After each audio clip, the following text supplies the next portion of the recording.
ولا لاعب واحد من المنتخب المحلي يستحق مكانه في المنتخب الأول، لنقولها بكل صراحة. بكل صراحة. على هناك بعض اللاعبين يمتلكون من الإمكانيات ما يؤهلهم للاحتراف.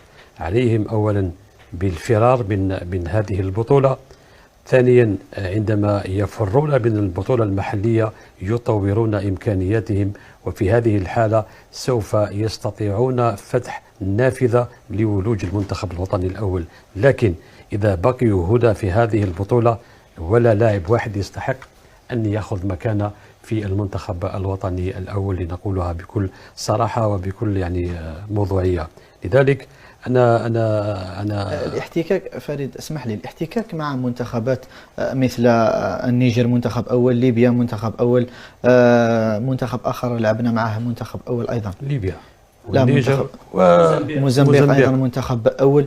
ربما بالعيد احتك مع بالعيد وأسماء أخرى احتكوا مع مثل هذه المنتخبات. ما تشوفش أنه في تصفيات كأس إفريقيا يستحقوا فرصة للاندماج مع مجموعة المنتخب الأول؟ يا عماد، لا يجب أن نوهم أنفسنا بأن إجراء 6 مباريات أو 7 مباريات في دورة الشان سوف يقفز بمستوى لاعبين إلى المستوى الأول والأعلى أبدا.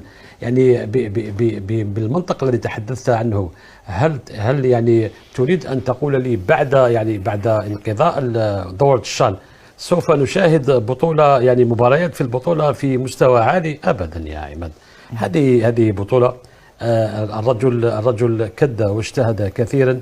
هؤلاء اللاعبين مثل ما قلناها ونقولها دائما هم ليسوا جلادين، هم ضحايا في نهاية المطاف. لأننا عندما نلوم اللاعب المحلي، ليس اللاعب المحلي في حد ذاته، تكوينه أو عدم تكوينه القاعدي هو الذي نتوقف عنده لانتقاده. لذلك على هؤلاء إما أن يحترفوا مثل ما جرت العادة، لأن حجم الساعي في التدريبات ومستوى التطور وسرعة التطور ومنحى التطور لا يستطيع هؤلاء اللاعبين أن يعني يضمنوه هنا في الجزائر أبدا.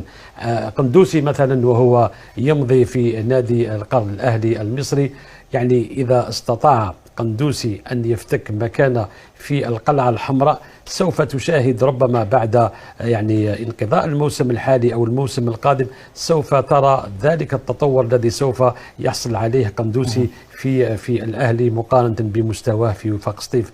لذلك المشكل ليس في اللاعبين بحد ذاتهم.